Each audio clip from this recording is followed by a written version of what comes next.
সুপ্রিয় শিক্ষার্থীবৃন্দ, সবাইকে আন্তরিক শুভেচ্ছা জানাই। উচ্চ মাধ্যমিক বাংলা প্রথম পত্র বইয়ের খুবই গুরুত্বপূর্ণ একটি কবিতা হচ্ছে রবীন্দ্রনাথ ঠাকুর রচিত ঐকতান কবিতা। আজকে আমাদের এই আলোচনা ঐকতান কবিতার পাঠ বিশ্লেষণ নিয়ে। যেহেতু রবীন্দ্রনাথ ঠাকুরের ঐকতান কবিতাটি একটি দীর্ঘ কবিতা, তাই এর আলোচনায় যাতে একঘেয়েমি চলে না আসে সে উদ্দেশ্যে আমি এই আলোচনাকে বিভিন্ন পর্বে ভাগ করে উপস্থাপন করার চেষ্টা করছি। আমার এই আলোচনাটি কার্যকরভাবে গ্রহণ করার জন্য, অর্থাৎ কবিতার পাঠ সঠিকভাবে বোঝার জন্য এবং পরীক্ষার উপযোগী প্রস্তুতি গ্রহণ করার জন্য তোমাদের সবাইকে বলবো, তোমরা অবশ্যই নিজেদের হাতের কাছে খাতা এবং কলম নিয়ে নাও, প্রয়োজনীয় অংশ লিখে নেবে। বিশেষ করে পরীক্ষায় প্রস্তুতি নেয়ার উপযোগী করে এবং উচ্চ মাধ্যমিক পর্যায়ের শিক্ষার্থীদের উপযোগী করেই আমি এই আলোচনাটি করব। কথা না বাড়িয়ে আমরা সরাসরি আলোচনায় চলে যাই। কোনো সাহিত্যিকের সাহিত্যকর্ম বিশ্লেষণের ক্ষেত্রে সবচেয়ে গুরুত্বপূর্ণ বিষয় হচ্ছে সংশ্লিষ্ট সাহিত্যকর্মে ওই সাহিত্যিকের বক্তব্য, সাহিত্যিক প্রবণতা বিশ্লেষণ করা এবং ওই সাহিত্যিক সম্পর্কে জানা। আমরা যেহেতু ঐকতান কবিতাটি পড়ছি, তাই এই কবিতার কবি হিসেবে রবীন্দ্রনাথকেও আমাদের জানা আবশ্যক। যদিও অনলাইনের এই সীমাবদ্ধ প্ল্যাটফর্মে অনেক কথাই আসলে বলা সম্ভব নয়, তবুও যে কথাগুলো আমাদেরকে এই কবিতা বিশ্লেষণের ক্ষেত্রে খুবই গুরুত্বের সাথে মাথায় রাখতে হবে, মনে রাখতে হবে, সেই কথাগুলো আমি কবিতার আলোচনা প্রসঙ্গে, কবির জীবন এবং কবি যেই কথাগুলো বলছেন এই কবিতায় সে প্রসঙ্গে আমি বলবো। তোমরা সবসময় মনে রাখবে, রবীন্দ্রনাথ কেবল নয়, অন্যান্য কবিদের ক্ষেত্রেও যখন আমরা পাঠ বিশ্লেষণ করি তখন কবির মানসিকতাটা বিশ্লেষণ করা খুবই জরুরি। কবি কোন চিন্তা থেকে তার এই কবিতাটি লিখেছেন এবং এই কবিতার মধ্যে তিনি কোন কোন কথাগুলো বলেছেন আমাদেরকে এটা জানতে হবে। কিন্তু কবি সম্পর্কে জানার তো রয়েছে অনেক কিছু, আমরা কি সব কিছু জানব? না, আমি এখানে বলবো যে আমরা পরিকল্পনা অনুযায়ী জানব। বিশেষ করে আমাদের উচ্চ মাধ্যমিক পর্যায়ের শিক্ষার্থীদেরকে ঐকতান কবিতাটি বিশ্লেষণ করতে, এটা বোঝার ক্ষেত্রে এবং পরীক্ষায় উপযোগী প্রস্তুতি গ্রহণের ক্ষেত্রে এবং এই কবিতা থেকে আমরা জীবনের জন্য কী শিক্ষা গ্রহণ করতে পারি, এই কথাগুলো মাথায় রেখে আমরা রবীন্দ্রনাথের জীবনকে ব্যাখ্যা করব এই ঐকতান কবিতার আলোকে। সেটা আমি কবিতার আলোচনা প্রসঙ্গে প্রত্যেকটা পর্যায়ে আমি কথাগুলো বলবো। শুরুতেই তাহলে আমরা পাঠ্য বইয়ের খুব সংক্ষিপ্ত পরিসরে যেই কবি পরিচিতি রয়েছে সেটা একটু মূল্যায়ন করার চেষ্টা করি। কারণ আমাদের কবি সংক্রান্ত যত তথ্যাদি পরীক্ষায় আসবে বা পরীক্ষায় এসে থাকে সব সাধারণত এই মূল বই কেন্দ্রিক। কারণ রবীন্দ্রনাথের জীবন পরিসর অনেক বড়।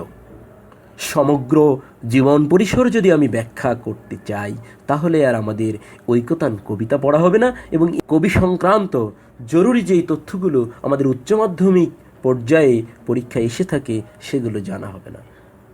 তাহলে কবি পরিচিতির দিকে লক্ষ্য করা যাক, যেই কবি পরিচিতি আমাদের পাঠ্য বইয়ে রয়েছে। পাঠ্য বইয়ে রবীন্দ্রনাথের যে কবি পরিচিতি রয়েছে তোমরা স্ক্রিনে খেয়াল করো। অসামান্য প্রতিভার অধিকারী আমাদের রবীন্দ্রনাথ ঠাকুর, তাকে বলা হয়ে থাকে আধুনিক বাংলা কবিতার প্রাণপুরুষ। অর্থাৎ আমরা যদি আধুনিক বাংলা কবিতাকে একটি অবয়ব কল্পনা করি, একটি শরীর কল্পনা করি, একটি পূর্ণাঙ্গ মানব হিসেবে কল্পনা করি কিংবা একটি পূর্ণাঙ্গ পরিসরে কল্পনা করি, তাহলে সেখানে প্রাণ হচ্ছেন রবীন্দ্রনাথ ঠাকুর। অর্থাৎ আধুনিক বাংলা কবিতায় রবীন্দ্রনাথ ঠাকুরকে প্রাণপুরুষ বলা হয়েছে। এই কথার অর্থ হচ্ছে তিনি হচ্ছেন প্রাণের সাথে তুলনীয়। তাকে বাদ দিলে আধুনিক বাংলা কবিতাকে মূল্যায়ন করা যায় না এবং প্রাণ ছাড়া যেমন একটি দেহকে কল্পনা করা যায় না, ঠিক একইভাবে আধুনিক বাংলা কবিতায় রবীন্দ্রনাথকে বাদ দিয়ে চিন্তা করা যায় না। তার যেই বৃহৎ সাহিত্য সাধনা, এই সাধনার যে সময়, এই সময়কে বলা হয় বাংলা সাহিত্যের রবীন্দ্র যুগ। খুব গুরুত্বপূর্ণ, বাংলা সাহিত্যে একজন কবির নামে একটি যুগ খ্যাত হয়েছে, যেটার নাম রবীন্দ্র যুগ। এটা অন্য কোনো কবির ক্ষেত্রে আমরা দেখতে পাই না। যদিও আমরা ইংরেজি সাহিত্যে হয়তো উইলিয়াম শেক্সপিয়ারের নামে যুগ পাচ্ছি, কিংবা এই রকমের আরও বড় বড় কবির নামে কি পাচ্ছি, যুগ পাচ্ছি, কিন্তু বাংলা সাহিত্যে আমরা রবীন্দ্রনাথের নামেই একটা যুগ পাচ্ছি, যেটার নাম রবীন্দ্র যুগ। কেন রবীন্দ্র যুগ তার সাহিত্য সাধনার এই বৃহৎ কালকে বলা হয়ে থাকে? কারণ এই সময়ে তিনি যেই সাহিত্য কর্ম রচনা করেছেন, তাকে অতিক্রম করার মতো কিংবা তাকে ছাপিয়ে যাওয়ার মতো কোনো সাহিত্যিকের আবির্ভাব এই সময়ে হয়নি।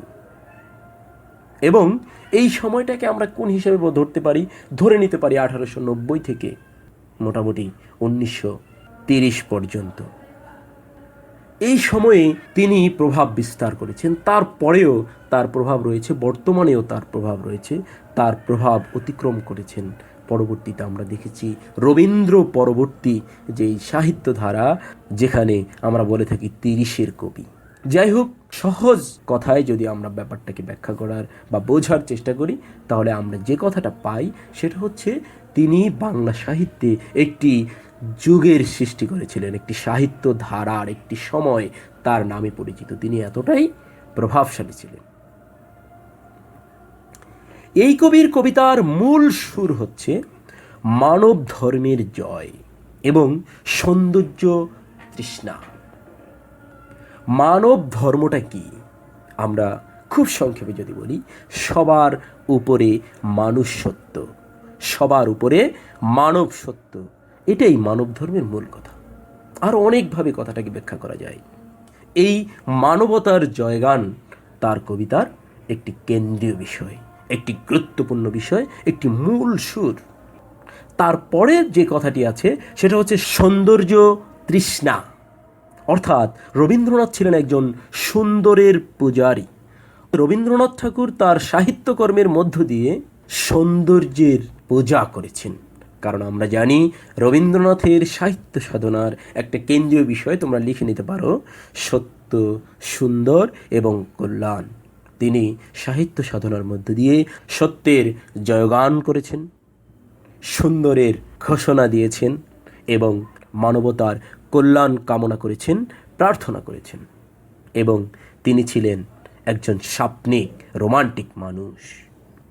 আমরা যদিও এখানে তার কবি পরিচিতি পাচ্ছি, অর্থাৎ ঐকতান একটি কবিতা, তাই এখানে আমরা কবি হিসেবে রবীন্দ্রনাথের পরিচয় পাচ্ছি, কিন্তু তিনি কেবল একজন কবি ছিলেন না। আমরা জানি তিনি ছিলেন একজন ছোট গল্পকার, যাকে বলা হয় বাংলা ছোট গল্পের প্রতিষ্ঠাতা বা সার্থক রূপকার। তিনি লিখেছেন উপন্যাস, উপন্যাস নিয়ে তিনি করেছেন নানামাত্রিক গবেষণা। তার উপন্যাসে যেই মনস্তত্ত্ব, মানব মনের যেই অলিগলি, কিংবা উপন্যাসের মধ্যে সমাজ, রাজনীতি, ধর্ম, মানবতার জয়গান, এরকম বিষয়গুলো আছে তার উপন্যাস, নাটক। তিনি লিখেছেন প্রবন্ধ, তিনি লিখেছেন ভ্রমণ কাহিনী, সঙ্গীত রচনা করেছেন।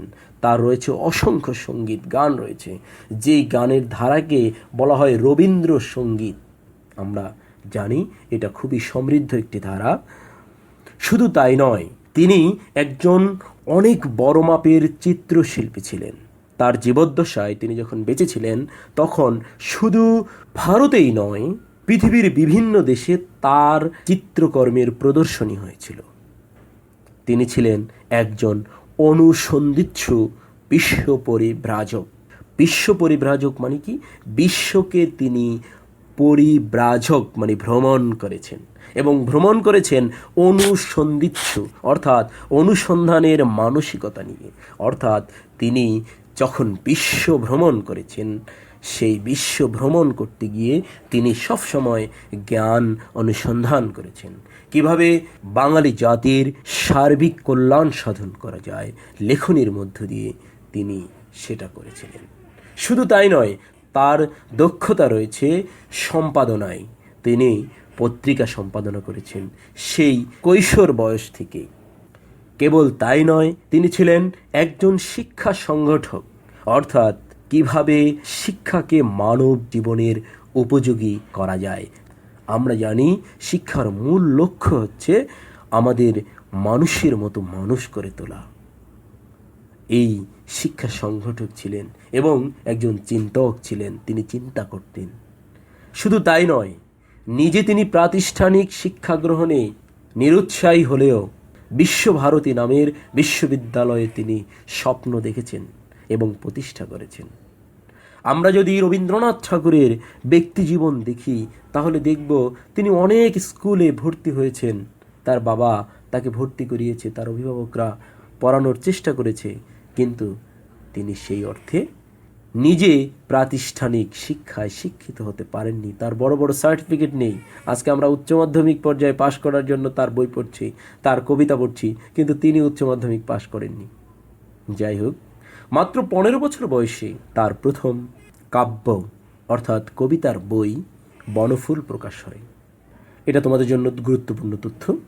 গীতাঞ্জলি এবং অন্যান্য কাব্যের সমন্বয়ে স্ব-অনুদিত সং অফারিংস গ্রন্থের জন্য 1913 খ্রিস্টাব্দে প্রথম এশীয় হিসেবে তিনি নোবেল পুরস্কারে ভূষিত হন। তোমাদের জন্য খুবই গুরুত্বপূর্ণ একটি তথ্য। অনেককেই এই প্রশ্নটা করা হয়ে থাকে, রবীন্দ্রনাথ ঠাকুর কোন বইয়ের জন্য নোবেল পুরস্কার পান? কেউ কেউ হয়তো বলে ফেলে গীতাঞ্জলি। আসলে গীতাঞ্জলির জন্য রবীন্দ্রনাথকে নোবেল পুরস্কার দেওয়া হয়নি। গীতাঞ্জলির অধিকাংশ কবিতা এবং অন্যান্য আরও কিছু কবিতার বইয়ের কিছু কবিতা নিয়ে রবীন্দ্রনাথ ঠাকুর নিজে অনুবাদ করেছেন একটি বই ইংরেজিতে। এইটার নাম দিয়েছেন সং অফারিংস। গীতাঞ্জলি, গীত বা গান, অঞ্জলি বা উপহার হিসেবে দেওয়া হচ্ছে। সং কি? গান অফার করা হচ্ছে। মূলত রবীন্দ্রনাথ তার জীবন দেবতা বা ঈশ্বরের উদ্দেশ্যে এই গানগুলো উৎসর্গ করেছেন। সং অফারিংস, অফার করছি। গীতাঞ্জলি, অঞ্জলি দিচ্ছি, উপহার দিচ্ছি গীত বা গানগুলোকে। যাই হোক, এই বইয়ের জন্য তিনি কি করেছেন? এশীয়দের মধ্যে প্রথম নোবেল পুরস্কার লাভ করেন। তিনি বাংলা ছোট গল্পের পথিকৃৎ। পথিকৃৎ মানে কি? যিনি পথের সৃষ্টি করেছেন, অর্থাৎ আমরা আগেই বলেছিলাম একজন সার্থক বা সফল স্রষ্টা এবং একই সাথে শ্রেষ্ঠ শিল্পী। বাংলা ছোট গল্পের জগতে যারা শ্রেষ্ঠত্বের মর্যাদা লাভ করেছেন, রবীন্দ্রনাথ কেবল প্রতিষ্ঠাই করেননি শ্রেষ্ঠ শিল্পী। শুধু তাই নয়, অনেক গবেষক এটা মনে করেন যে সমগ্র পৃথিবীর ছোট গল্পগুলোকে যদি এক করা হয় এবং শ্রেষ্ঠত্বের বিচারে বিবেচনা করা হয়, তাহলেও রবীন্দ্রনাথের বেশ কিছু ছোট গল্প সেই তালিকায়ও অবশ্যই স্থান পাবে। রবীন্দ্রনাথের অনেক কবিতার বই রয়েছে। এখানে তোমাদের বইয়ের মধ্যে কয়েকটি কবিতার বইয়ের নাম আছে: মানসী, সোনার তরী, চিত্রা, খনিকা, বলাকা, পুনশ্চ, জন্মদিনে, শেষ লেখা। তার অনেক নাটক রয়েছে। এখানে তার কাব্যনাট্য দুইটি নাম দেওয়া আছে, বিসর্জন এবং চিত্রাঙ্গদা। শিক্ষার্থীরা একটা বিষয় মনে রাখবে, এখানে কাব্যনাট্য বলা হয়েছে। অনেকেই আমরা ভুল করে ফেলি কাব্যনাট্য এবং নাট্য কাব্য এই দুইটা নিয়ে। এখানে তোমাদেরকে মনে রাখার জন্য আমি বলছি, কাব্যনাট্য হচ্ছে মূলত একটি নাটক যা কবিতার ঢঙে লেখা। আমি আবার বলছি, কাব্যনাট্য হচ্ছে মূলত একটি নাটক যা কবিতার আঙ্গিকে লেখা, অর্থাৎ কাব্যের বৈশিষ্ট্য মণ্ডিত নাটকই হচ্ছে কাব্যনাট্য। কাহিনী কবিতার সংকলন কথা ও কাহিনী তার ভিন্ন স্বাদের রচনা। তার আরেকটি কাহিনী ভিত্তিক বা কাহিনী নির্ভর কবিতার বই বা কবিতার বইয়ের যে সংকলন, এটা হচ্ছে কথা ও কাহিনী। প্রিয় শিক্ষার্থীবৃন্দ, ঐকতান কবিতার কবি রবীন্দ্রনাথ প্রসঙ্গে আমাদের সাধারণত যে প্রশ্নগুলো এসে থাকে, বিশেষ করে এমসিকিউতে অথবা সৃজনশীল প্রশ্নের জ্ঞানমূলক অংশে, সাধারণত এই কবি পরিচিতি অংশ থেকে আসে। আমরা তাই প্রত্যেকটা কঠিন শব্দের একটু সহজ ব্যাখ্যা দেওয়ার চেষ্টা করলাম। আরও বিস্তারিত করতে গেলে আমাদের আলোচনা দীর্ঘ থেকে দীর্ঘতর হয়ে যাচ্ছে। তোমরা এই কথাগুলো একটু মনে রাখার চেষ্টা করবে।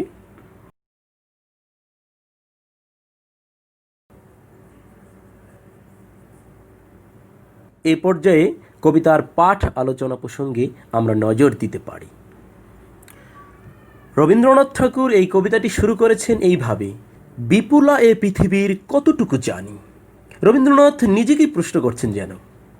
আমরা যদি এই কথাটা একটু ব্যাখ্যা করার চেষ্টা করি, বিপুলা অর্থাৎ বিপুল শব্দের সাথে তিনি আকার যুক্ত করেছেন। বিপুল কথার অর্থ হচ্ছে বৃহৎ, ব্যাপক।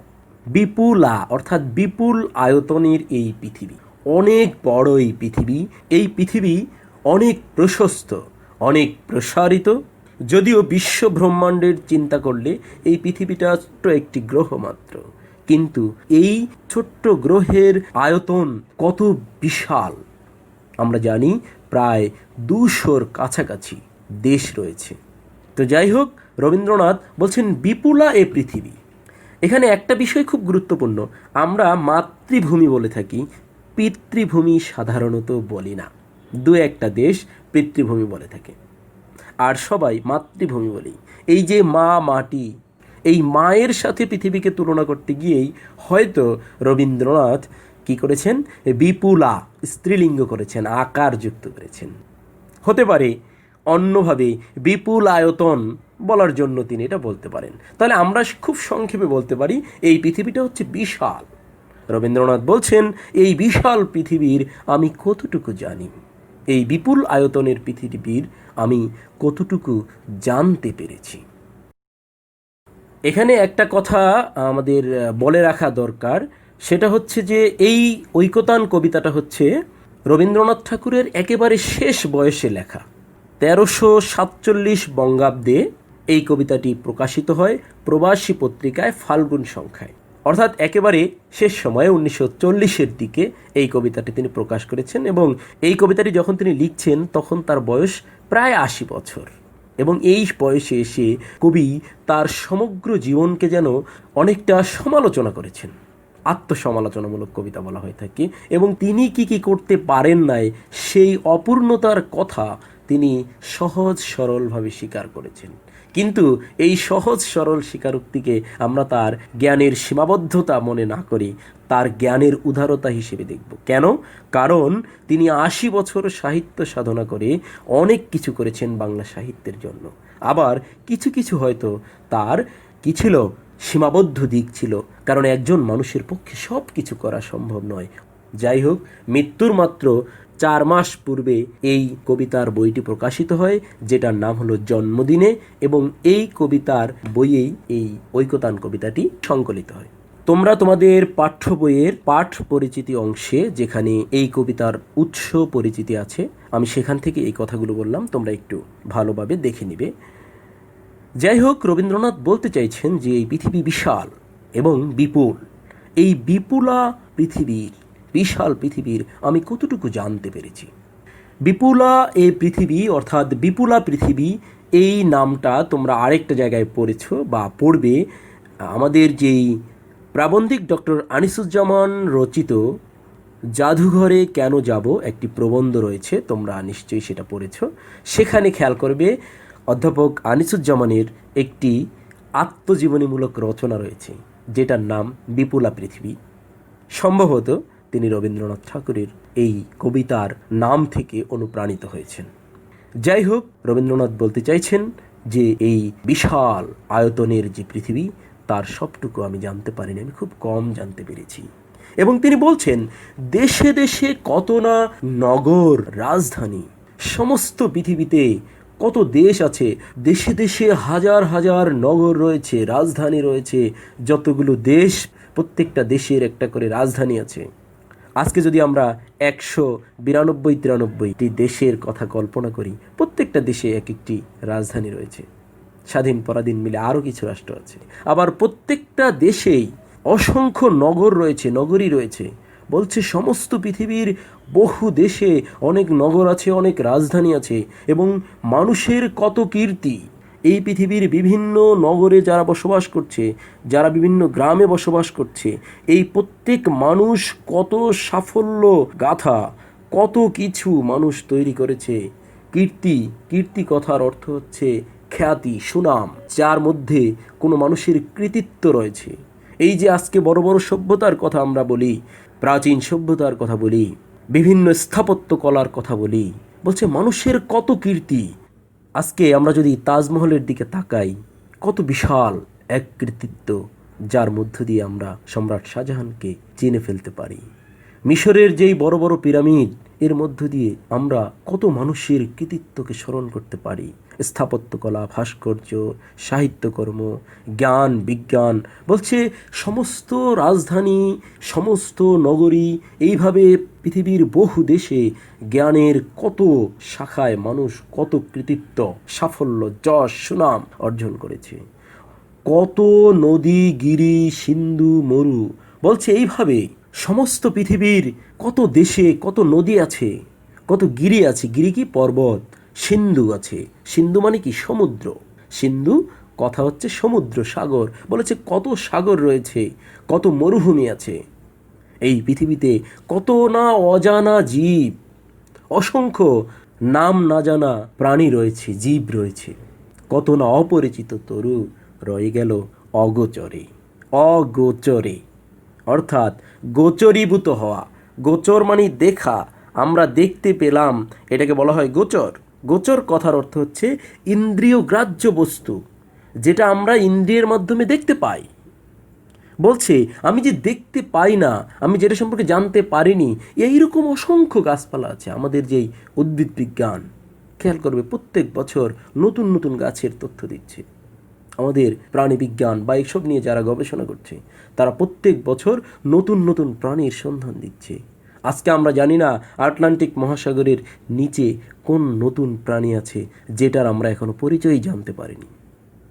এই যে কিছুদিন আগে আমাজন বন নিয়ে অনেক কথা হলো, এই আমাজনের জঙ্গলে, মহা অরণ্যে কত অপরিচিত তরু আছে, আমরা কি জানতে পেরেছি? রবীন্দ্রনাথ বলছেন এই পৃথিবীর আয়োজন বিশাল, বিশাল বিশ্বের আয়োজন, মন মোর জুড়ে থাকে অতি ক্ষুদ্র তারই এক কোণ। অর্থাৎ এই পৃথিবীর আয়োজন বিশাল। এই পৃথিবীতে, পৃথিবীর বহু দেশে কোথায় কি হচ্ছে, আমরা কি সব কিছু জানি? জানি না। রবীন্দ্রনাথ বলছেন আমি নিজেই তো বহু দেশে গিয়েছি, কিন্তু আমি তো সব কিছু জানি না। আমার মনটা কোথায় পড়ে থাকে? আমার মনটা পড়ে থাকে সমস্ত পৃথিবীর সব জায়গায় নয়। সমস্ত পৃথিবীর একটা বিশেষ ক্ষুদ্র অংশ হচ্ছে ভারতীয় উপমহাদেশ।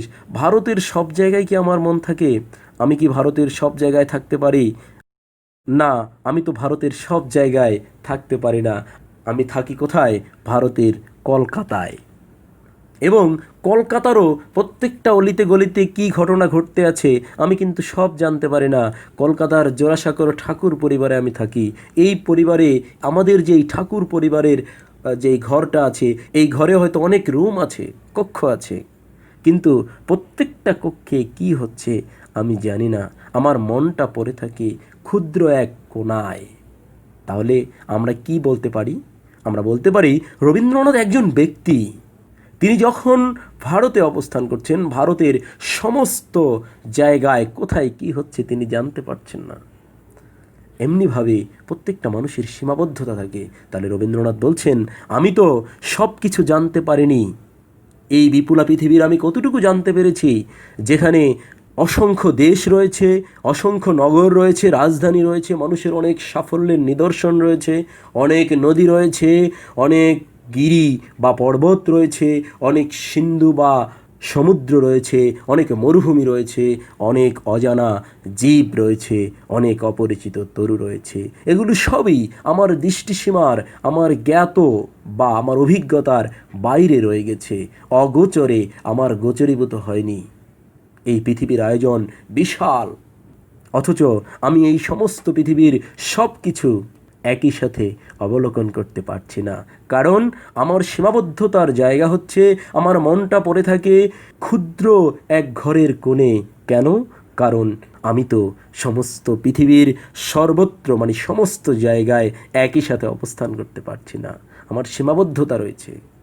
আমাদের প্রথম পর্বের আলোচনা এই পর্যন্তই রাখছি, যেখানে আমরা রবীন্দ্রনাথ ঠাকুরের সংক্ষিপ্ত পরিচয় পেলাম এবং এই প্রথম অংশের আলোচনায় আমরা যেটা দেখতে পেলাম সেটা হচ্ছে এই পৃথিবী বিশাল বিচিত্র, রবীন্দ্রনাথ নিজের সীমাবদ্ধতার কথা বলছেন যে আমি সমস্ত পৃথিবীর সব কিছু জানতে পারিনি।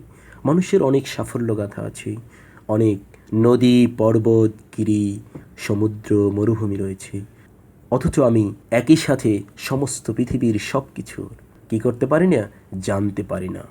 আমার সীমাবদ্ধতা রয়েছে। এভাবেই তিনি কবিতাটি শুরু করেছেন। আমরা জাস্ট আলোচনাটা শুরু করলাম। এই আলোচনার ধারাবাহিকভাবে আলোচনা করব রবীন্দ্রনাথ ঠাকুর রচিত ঐকতান কবিতার পাঠ বিশ্লেষণ শীর্ষক যেই আলোচনা, এই আলোচনা আজকে এই পর্যন্তই শেষ করছি। সবাইকে অনেক অনেক ধন্যবাদ।